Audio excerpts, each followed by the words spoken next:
Well, hey there, everybody, and welcome back to another Real Short Talk with Ryan. I hope you are having a fantastic day. We're going to be in Psalm 27 today, where David begins with a rhetorical question, but we're going to consider it because it's a question that I think we need to consider. So David starts, he says, "The Lord is my light and my salvation. Whom shall I fear? The Lord is the stronghold of my life. Of whom shall I be afraid?" And so this is kind of his rhetorical question, right? He's like, hey, I've got the Lord. Why would I fear anything else? Hey, I've got the Lord. Why am I going to be afraid of anything else? But this is something we need to consider. Whom shall I fear?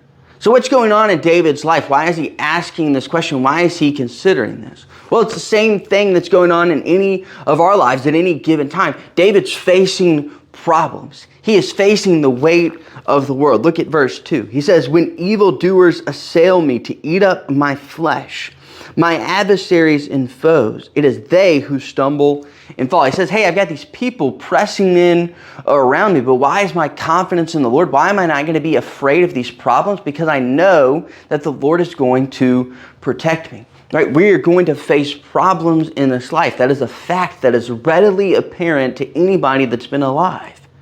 But the question is, how will we respond in those moments? Are we going to give in to fear and be like, oh, I can't believe this is happening. My world is spiraling. Everything's just panicking. This is just the end. Or are we going to say, hey, the Lord is my light and my salvation. I know I have the Lord. I know the Lord is on my side so that I can stand firm through these problems. I can stand firm through these trials and continue to give Him the glory.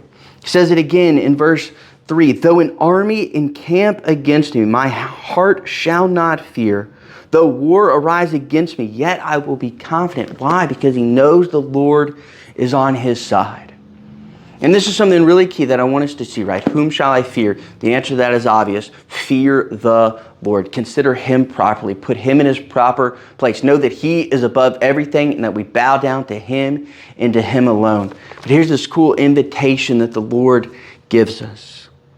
"One thing I have asked of the Lord that I will seek after, that I may dwell in the house of the Lord all the days of my life, to gaze upon the beauty of the Lord and to inquire in His temple."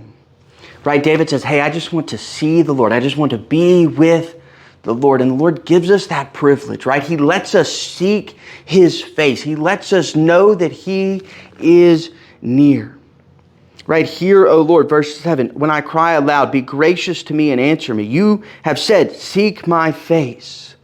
And my heart says to you, your face, Lord, do I seek." When your problems come, how do we keep the proper perspective? How do we maintain our fear of the Lord, our proper respect for Him when all of these other things are crashing down around us? When it feels like our marriages are falling apart, when it feels like our lives are falling apart, when it just feels like everything is going wrong, nothing's going right, I'm sick, everybody's sick and hurting and things aren't going good at work and I'm fighting all the time. How do I keep this proper perspective?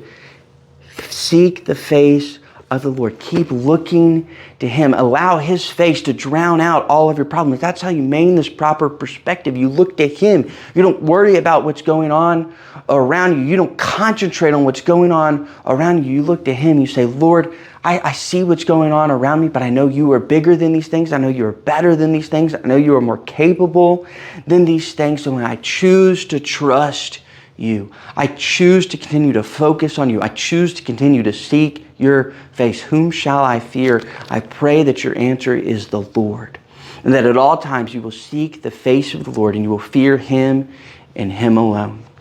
Hey, thanks for joining me today. That's all we've got, but we'll be back next week. And until then, go and glorify His name.